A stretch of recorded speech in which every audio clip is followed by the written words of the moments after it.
Jaya Radha Madhava Kunjali Hari Jaya Radha Kunjali Hari Jaya Radha Madhava Kunjali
Yashodanandana Raja Janarandana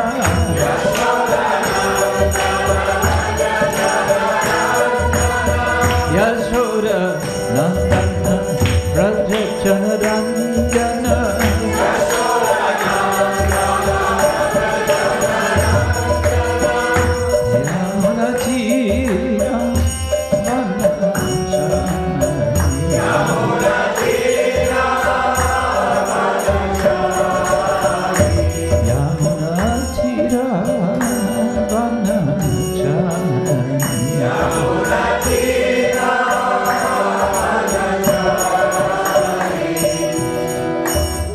Hare Krishna, Krishna Krishna, Hare Hare, Hare Rama, Rama Rama, Hare Hare, Hare Krishna.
Hare Rama, Hare Rama, Rama Rama, Hare Hare.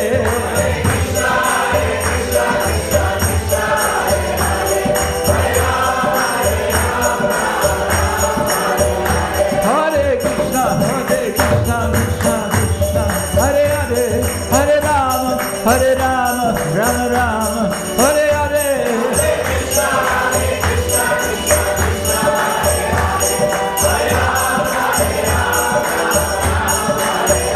Haribo, Haribo, Haribo,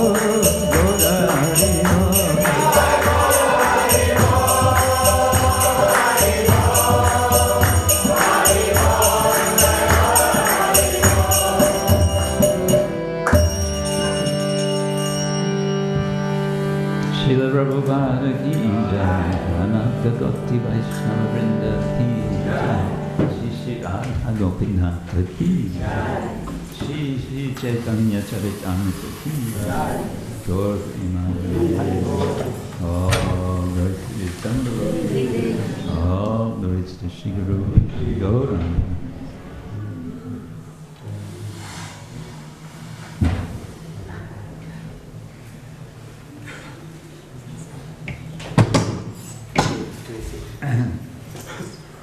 So according to this clock here, it's 10 minutes after 9.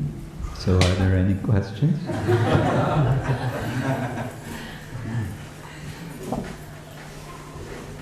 No questions. Okay. Have a nice day.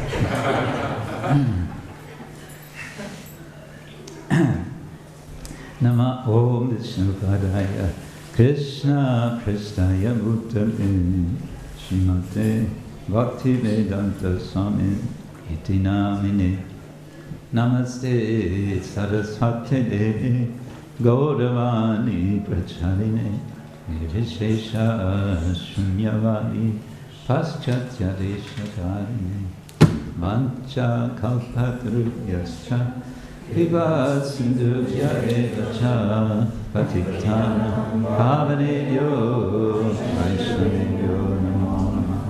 Hey Krishna Karuna Sindhu Dinabandhu Jagatpate Gopesha Gopika Kanta Radha Kanta Namostute Tapta Kanchana Gaurangi Radhe Vrindavaneshwari Vrishavani Sudete Pranamani Haripriya Jaya Śrī Krishna Chaitanya Prabhu Nityananda Śrī Advaita Gadadhara Śrīvasadi Gaura Bhakta-vrinda Hare Krishna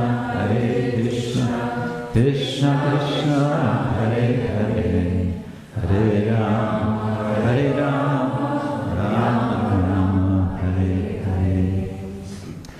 Jaya Jaya Śrī Caitanya Jaya Nityananda Jaya Jaya Śrī Caitanya Jaya Nityananda Jaya Dvaita Chandra Jaya Gaura Bhakta-vrinda Jaya Dvaita Chandra Jaya Gaura Bhakta-vrinda Jaya Jaya Śrī Caitanya Jaya Nityananda Jaya Jaya Śrī Caitanya Jaya Nityananda Jaya Dvaita Chandra Jaya Gaura Bhakta-vrinda Jaya Dvaita Chandra Jaya Gaura Bhakta-vrinda Jaya Jaya Śrī Caitanya Jaya Nityananda Jaya Jaya Śrī Caitanya Jaya Nityananda Jaya Dvaita Chandra Jaya Gaura Bhakta-vrinda Jaya Dvaita Chandra Jaya Gaura Bhakta-vrinda.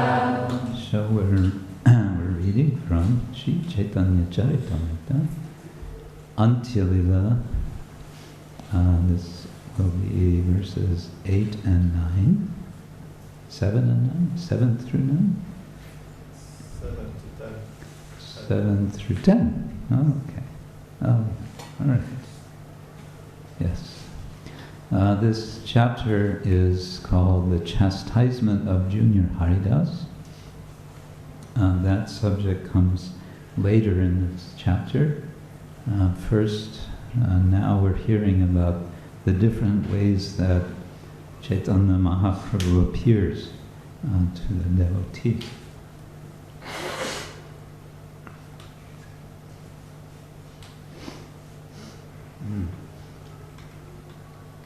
So verse, I'll read the verses which have no purport, and then we'll come to number 10.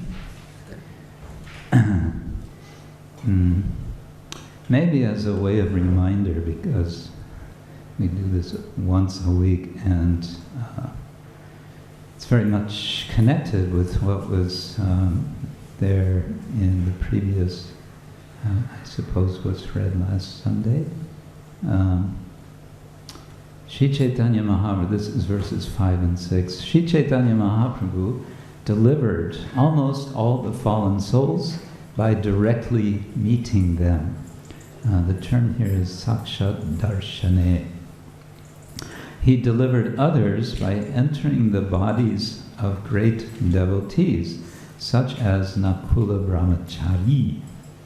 And the technical word here is āviṣṭa, or āviṣṭa. And he delivered still others by appearing before them, as in the case of Nṛsiṁhānanda Brahmacārī. And the technical term for this is āvirbhāva. I shall deliver the fallen souls. This is quoting Lord Chaitanya. This statement characterizes the Supreme Personality of Godhead. Then verse 7, when Śrī Caitanya Mahāprabhu was personally present, anyone in the world who met him, even once, was fully satisfied and became spiritually advanced. Now, this is beginning to elaborate on the first of these three categories. So, sākṣāt-darśane. So those who have seen the Lord directly, completely satisfied. And then every year, devotees from Bengal would go to, where did they go? Jagannath Puri, to meet Śrī Caitanya Mahāprabhu, and after the meeting, they would return to Bengal. I believe they would stay for something like 2 months. 4 months. Yeah, 4 months. That was, they had a 4-month vacation every year. Similarly, people who went to Jagannath Puri from various provinces of India were fully satisfied after seeing the lotus feet of Śrī Caitanya Mahāprabhu. That was, verse 9. 8, 9. Okay, then 10. And this verse we can chant together. Saptadiper loka aro navakhandavasi. Saptadiper loka aro navakhandavasi. Saptadiper loka aro navakhandavasi. Saptadiper loka aro navakhandavasi. Deva Gandharva Kinnara Manusha Veshe Asi. Deva Gandharva Kinnara Manusha Veshe Asi. Deva Gandharva Kinnara Manusha Veshe Asi. Deva Gandharva Kinnara Manusha Veshe Asi. Saptadipe loka ara navakhandavasi. Saptadipe loka Deva Gandharva Kinnar Manusha Veshe Asi. Deva Gandharva Kinnar Manusha Veshe Asi. Saptadvipera loka ara navakhandavasi. Saptadvipera loka ara navakhandavasi. Deva Gandharva Kinnar Manusha Veshe Asi. Deva Gandharva Kinnar Saptadvipera loka ara navakhandavasi. Saptadvipera loka ara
We have a native Bengali with us. You want to recite for us? Or I don't know if you can read the Romanized script. It's actually from Bengali. Saptadipera loka hara navakandavasi. Saptadipera loka navakandavasi. Deva gandharva kinnara manusya veshyasi. Deva gandharva kinnara manusya veshyasi. Cool. Yeah, Deva, Gandharva and Kinnara are different angels Yes. in different lokas. Yes, we will discuss. Yes, and they are trying to say by that verse, I think Śrī Caitanya Mahāprabhu is from Yes. that level, he goes into Manushya, means human species in front of us. Well, we will see. Thank you. Okay, so word for word. Saptadipe loka. People from all of the 7 islands. Within the universe. Ara and Navakandavasi, the inhabitants of the 9 khandas. Deva, demigods. Gandharva, the inhabitants of Gandharva loka. Kinnara, the inhabitants of Kinnara loka. Manusya beshe, in the form of human beings. Ashi, which is short for Ashiya, coming. Translation and purport by His Divine Grace, A.C. Bhaktivedanta Swami, Śrī Prabhupada. Translation. People from all over the universe, including the 7 islands, the 9 khandas, the planets of the demigods, Gandharva loka and Kinnara loka, would go there, means to Jagannath Puri, in the forms of human beings. Let's repeat. People from all over the universe. People from all over the universe. Including the 7 islands. Including the 7 islands. The 9 khandas. The 9 khandas. The planets of the demigods. The planets of the demigods. Gandharva loka. Gandharva loka. And Kinnara loka. And Kinnara loka. Would go there. Would go there. In the forms of human beings. In the forms of human beings. Purport. For an explanation of Saptadvipa, see Antya-lila chapter 20, verse 218, and Srimad Bhagavatam, 5th canto, chapter 16 and 20. In the Siddhanta Shiromani, chapter 1, called Goladhyaya, in the Bhuvana Kosha section, the 9 khandas are mentioned as follows.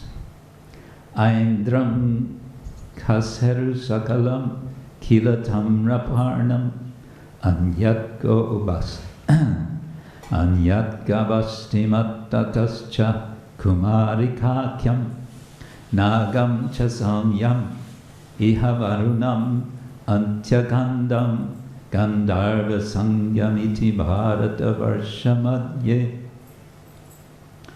And we have a translation for this verse. Within Bharatavarsha there are 9 khandas. They are known as 1. Aindra, 2. Kashera, 3. Tamraparna, 4. Gavastimat, 5. Kumarika, 6. Naga, 7. Somya, 8. Varuna, and 9. Gandharva. So we'll be testing you on this. No. That's the end of Prabhupada's purport to this verse. This is a bit of a, you can say, cosmic geographical interlude. And of course, the main point, we may say, is that the Lord is so attractive that He is attracting people from all over the universe. And so they're coming in disguise. Where else in the Chaitanya-charitamrita do we hear about this activity going on? Yes, when Lord Chaitanya was born. Even before. Even before he was born. Wow, that's attractive. When someone's coming, when they are coming in before he's born. Yes, when he was born, when he was a child, then they were coming to see the Lord, and they were coming in disguise because they were appearing as human beings, but actually they were all these higher celestial beings, including Kinnara. Kim-nara. You know this word, Kim-nara. Shishira Gopina. Kim means what? And Nara means human. What sort of human? It may refer to some ape-like beings. In any case, we get a geography which we may not have experience of, and which some people will be amused by it. They will say, yes, just see the fantasies of these Indians. Their fertile brains have created these ideas. But another way to see it is that there are realms which are beyond our powers of vision, our powers of sight. And indeed, in philosophy of science, it's become more and more a simply acknowledged fact that our senses are limited, and our abilities to understand the universe are by nature limited. They are by definition, and therefore our comprehension, and therefore our powers of controlling, which has been a big aspiration of science and technology over the last few centuries, is limited. Well, the subject here is Chaitanya Mahaprabhu's appearing. He's appearing in 3 different ways. And what this is explaining, what it's illustrating, you can say, is the sākṣāt-darśane way of appearing. Sākṣāt means? Direct, yes. And darshana?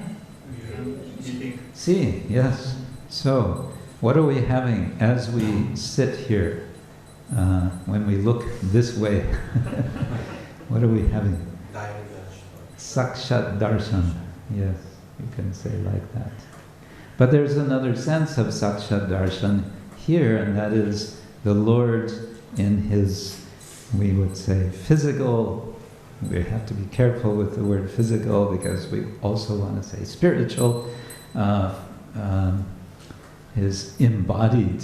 We don't want to say that either because that would sound like he's sometimes not embodied, but he is not different from his body, and so on. In any case, the Lord appears, and as Prabhupada would say, and I've mentioned this before here, that Chaitanya Mahāprabhu, unlike other avatars or other appearances of the Lord, has appeared within the memory of us all. Only 500 and some years ago, within the memory of us all. We all remember 500 and some years ago, yes? Of course. So, no problem. So this kind of appearance, and then you could say that most of the Chaitanya-charitamrita is about this subject, about the sākṣāt-darśane of Chaitanya Mahāprabhu. And the point that's being made with regard to the sākṣāt-darśane is what? When anyone would see Lord Chaitanya, what was the result? They become devotees. They're very satisfied. Yeah, they would become satisfied and therefore devotees and therefore ecstatic. The word is krita artha. Their purpose in life was fulfilled. Imagine seeing Lord Chaitanya. Imagine Lord Chaitanya would walk in the door suddenly. That would be. What would we do?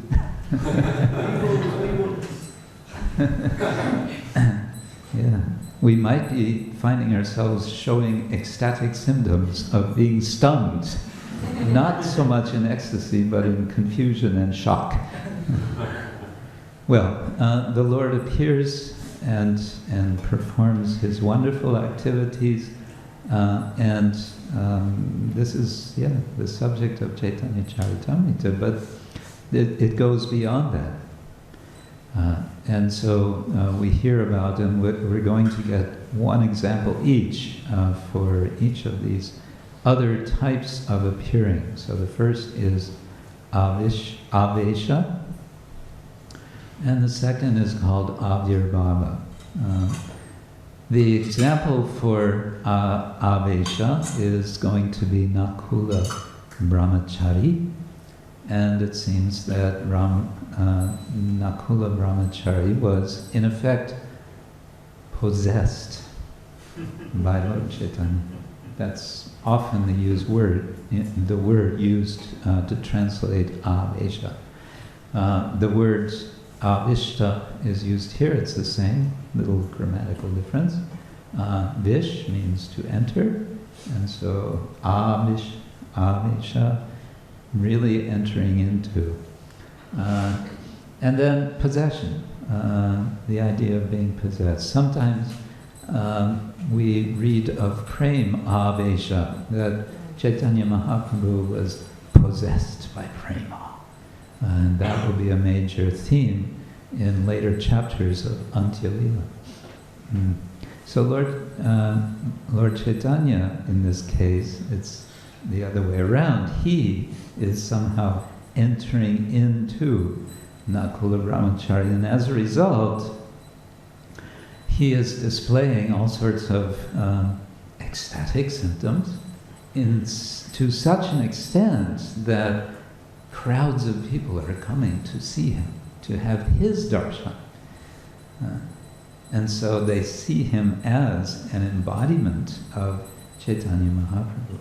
Now there's going to be one person who is doubtful about this, and he decides he wants to make a test. He's going to test. He's going to make a scientific test of whether this Nakula Brahmacārī is really all that they're saying he is. And that's going to be Śrī Caitanya Mahāprabhu. And his way of testing is he's going to come to where Nakula Brahmacārī is, but he's going to stay at a distant place, and his test is going to be, will he know or be aware that I'm present? Because Śrīvananda Sena is an associate of Chaitanya Mahāprabhu. So if Chaitanya Mahāprabhu is within his body, then he's going to know, right? And furthermore, if it's Chaitanya Mahāprabhu, he's going to know his Diksha mantra. Okay, so then he goes and he stays at a distance, and sure enough, at one point, Krishna's Kaviraj tells us, Nakula Brahmacārī tells the devotees near him, Śrīvananda Sena is here somewhere. Somewhere is Śrīvananda Sena. Where is it? Go get Śrīvananda Sena. And Śrīvananda Sena hears this, and he's, oops, yeah, must be. So he's called forward, and then Nakula Brahmacārī reveals or confirms about the mantra. Does anyone know what the mantra is? Yeah, it's called Gopal, Gaur Gopal. Very good. Gaur Gopal, which has 4 syllables. Do you want to know what they are? Yeah? Well, I can't tell you because it's secret. No, it's not secret. Srila Prabhupada gave it in the purport. So it's 4 syllables. Go, Ram, Ga. Gora Anga. Gora Anga. Gora Anga. Gora Anga. Gora Anga. Okay, so it's interesting that Krishnadas Kaviraj tells us about this test to confirm what was understood by so many people, that this particular devotee was actually possessed by Chaitanya Mahāprabhu. There are, some of you may know, Srila Prabhupada had one godbrother, O.B.L. Kapoor, otherwise Adi Keshava Prabhu, but he was somehow, with his books, he was known as O.B.L. Kapoor, his family name. And he was something of a scholar, and he also, he wrote about some of the more recent devotees up into the 19th, I think, also early 20th century, followers of Lord Chaitanya. And several of these, he claimed in his book, that they were āviṣṭa, you can say avatar, of Chaitanya Mahāprabhu. So we get a hint of this in Chaitanya-charitamrita, but the tradition continues that people are understood to be actually embodiments, you could say, of Lord Chaitanya. So that's interesting. Now there's going to be also this āvirbhāva form, and here the person referred to is Pradyumna Brahmacārī, also known as Nṛsiṁha Brahmacārī. The point about āvirbhāva is, it seems to be in a sense the other way around from the āviṣṭa. That is not to say that the devotee enters into Lord Chaitanya, but rather the devotee engages in some devotional service which is so attractive to Lord Chaitanya that Lord Chaitanya appears there. And one example of this is that Lord Chaitanya would visit his mother, Sachimata. Apparently every day she would make this offering, and it's interesting that these accounts often have to do with offerings of bhoga. Indeed, the one about Nṛsiṁhānanda Brahmacārī also has to do with that. He's making an offering, and he's making 3 plates, and then the Lord is eating all 3 of them. And Nṛsiṁha Brahmacārī is rather annoyed about this. And then, because some of it was supposed to be left for his guests, prasadam, but no, the Lord took everything. And then, sometime later, again, the devotees go to Puri, and they meet Lord Chaitanya. And at one point, Lord Chaitanya is talking about Nṛsiṁhānanda Brahmacārī, and he confirms that indeed he had come and taken that offering. So again, we get a kind of confirmation, sort of the mystical ways of Chaitanya Mahāprabhu. So these appearances of the Lord, multiple forms of appearance are there. Now, I mentioned this word possession, and I don't know if we should talk about these things with Halloween coming up in a couple of days. But it is a subject that keeps the audience awake. And I thought to say something on this subject a little bit in relation to modern times. That is to say about beliefs, about possession. In America, there are so many survey organizations. They do polling of people and their beliefs. So we have a bit of statistics here. 3/4 of Americans claim to have at least one belief in the paranormal. Paranormal, something beyond what is considered normal. For example, ESP, extrasensory perception, and so on. This was from a survey in 2005. Or another type of belief people have is in haunted houses and ghosts. 3/4 of Americans in 21st century America. That's interesting. 49% of Americans said they had a religious or mystical experience. And how is this defined?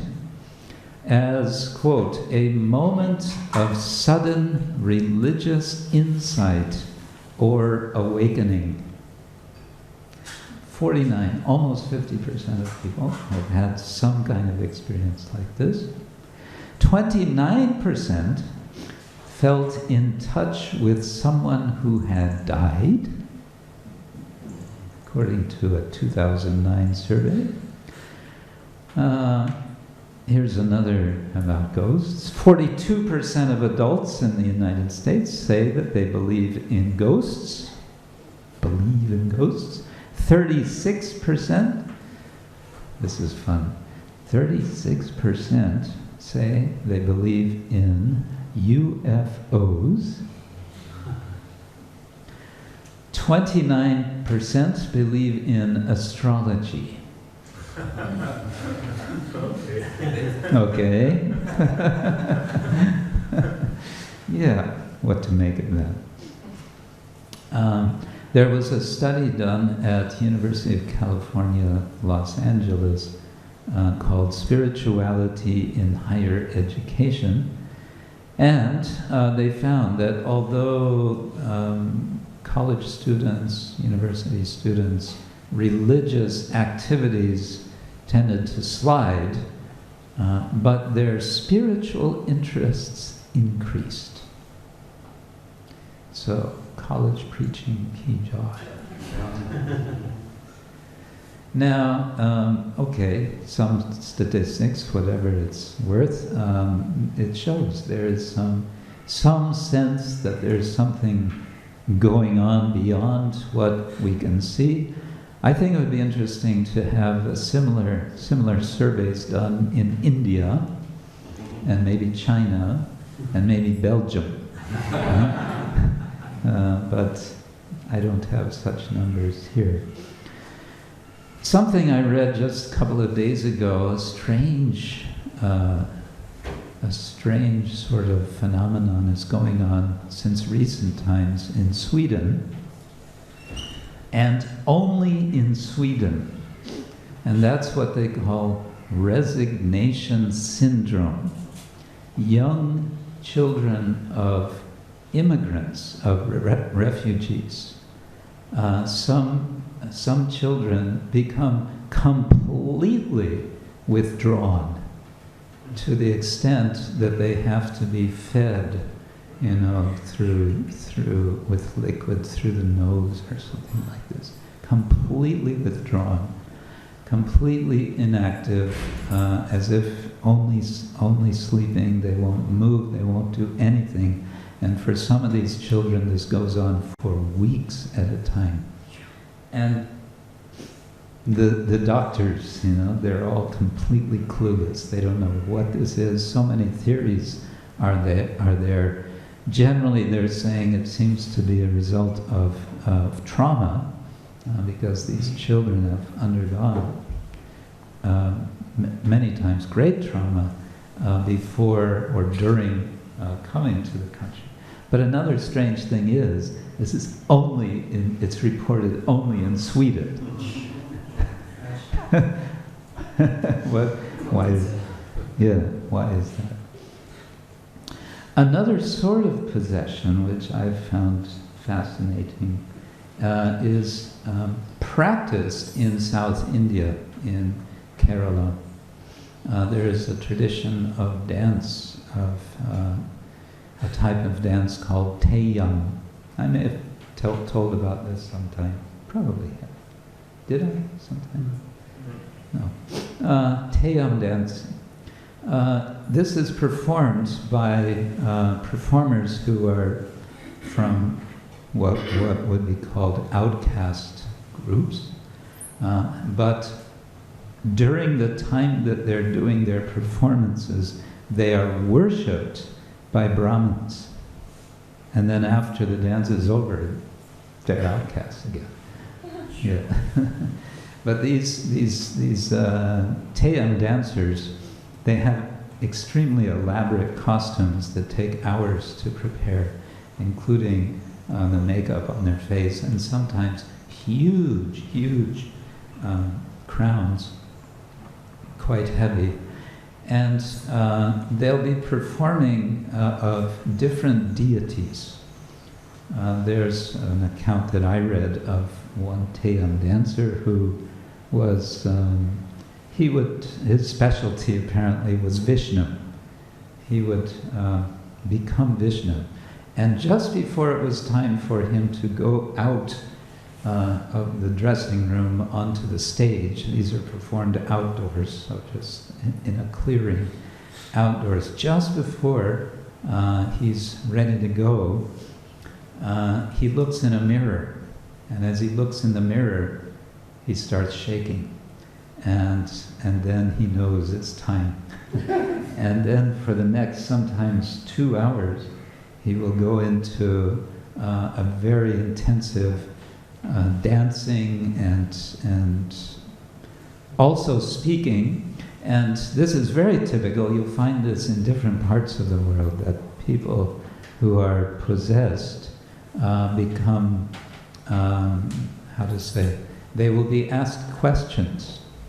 So they're predicting the future, or they're telling something about a person. And people will say that what these people say are true. But the point here is, this is an example of what's called induced possession. There are other examples. I've heard of one lady who every Friday afternoon at 1 o'clock becomes possessed as Durga. And people come, it's scheduled.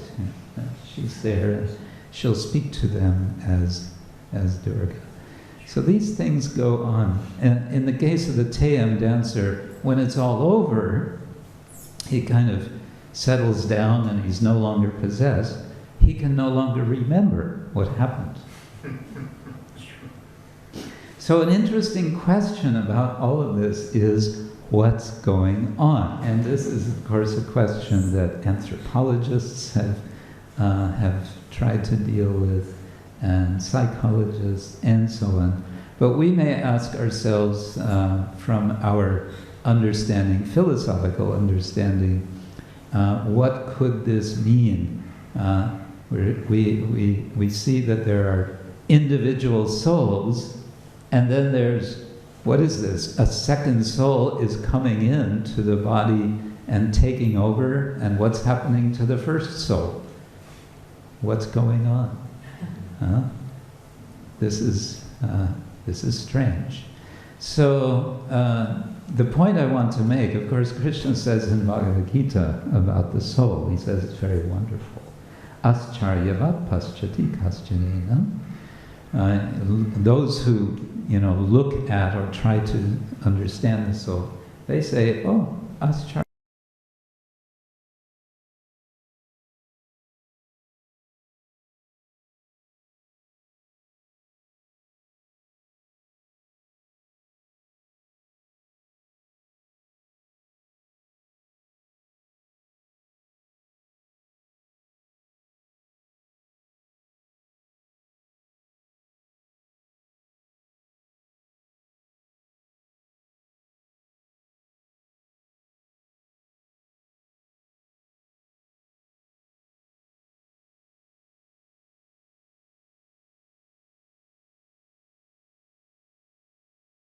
And what is that realization? It's by service. And what sort of service? Especially, it's the service of chanting the holy name. And here I wanted to share with you a wonderful song from Bhaktivinoda Thakur, in which he seems to be speaking about a condition of possession, in a sense, by the holy name, by the Lord as the holy name. This comes at the very end of his Sharanagati. After the sort of Sharanagati proper, then he has a section of several songs called Bhajana Lalasa, and then he has another section of songs called Siddha Lalasa. And finally, after all of these, he concludes with one single, I'll find it, here it is. He concludes with that's the Prasad Seva, that'll be, he concludes with one song, and that song is, it's called Sri Nama Mahatmya, the glories of the holy name. And in this song, he's seeming to describe the full extent of the success of having undergone Sharanagati and having fulfilled his longing for bhajana and for siddha, for perfection. So I thought we can read some of this. It's a song with 8 verses. I won't read the whole thing. Verse number 2, the holy name speaks from within my heart, moves onto the tip of my tongue, and constantly dances on it, on the tongue, in the form of transcendental sound. My throat becomes choked up, my body shivers again and again, and my feet cannot remain still. So I think it's interesting, he's saying the holy name, where does it? It doesn't start at the tongue, or it doesn't start, it starts in the heart, and then it moves on to the tip of my tongue. He says, Hridoi hoite bole, jifar ogrete chole, shabdarupe nache anukam. And then he speaks about rivers of tears flowing in his eyes and perspiration, all of these symptoms of sattvika bhava. Then he says, my mind grows faint. I begin to experience devastation, prāya. And my entire body is shattered in a flood of ecstatic emotions. Imagine. That's what we're aiming for, isn't it? Then he says, skipping one verse, number 5, such is the behavior of him in whom I have taken shelter. I am not capable of describing all this. The holy name of Krishna is independent and thus acts on his own sweet will. We say the Nama Prabhu. Huh? So the Nama Prabhu is the Lord, and he acts on his own sweet will. In whatever way he becomes happy, that is also my way of happiness. And then he talks about the holy name as a flower, which is a bud, and then it's blooming. And in verse 7 he says, Purna prakashita hoya braje more jai loya dekai more sharup vilas. Blossoming fully, the flower of the holy name takes me to Braja and reveals to me his own love dalliance. This name gives to me my own eternal spiritual body, Sharupa Vilas, keeps me right by Krishna's side and completely destroys everything related to this mortal frame of mine. So he's possessed by the holy name, and then the holy name destroys the material body. Are you sure you want to continue with this chanting Hare Krishna? Maybe have some second thoughts. And finally he says, Krishna nama chintamani akila rashera kani nitya mukta shuddha rasamoy. The name of Krishna is a transcendental touchstone, a mine of all devotional mellows. It is eternally liberated and the embodiment of pure rasa. Namer balai joto shabaloije hoi hoto tobe mor shuker udoy.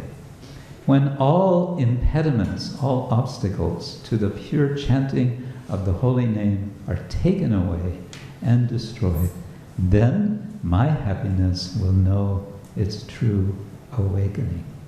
Well, it's interesting because the whole song he's describing as if this is all already happening. But then at the very end, it's more like, I can't wait till this is going to happen. So it's a bit ambiguous. Anyway, what I want to say is such possession, to be possessed in that way, this is our program.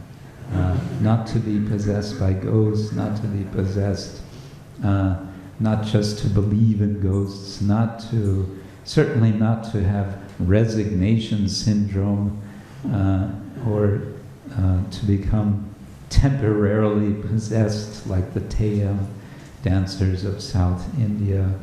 None of that. We want the eternal condition of possession in which the devotee also has the sense of mamata. Mamata has two senses, a material sense in which one is thinking these various possessions are mine, and the spiritual sense of very exalted devotion in which one feels the Lord is mine. Krishna is mine. So one is possessed by the Lord, and also one possesses the Lord. And of course, that is what we see in the case of Mother Yashoda. She is possessing the Lord, and the Lord is agreeing to be possessed by her, to a certain extent. Yes.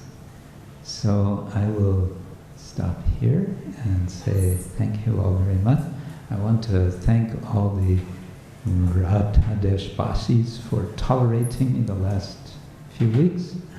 And I look forward to coming back as soon as possible, which will not be so soon. We'll see when Krishna allows me to come, when Śrī Radha Gopinath allow me to come. Hare Krishna. Grantara Śrī Caitanya-charitamrita ki, Śrīla Prabhupada ki, Śrīla Bhaktivinoda Thakura ki, Ananta Koti Vaishnava Vrinda ki, Gaur Premanande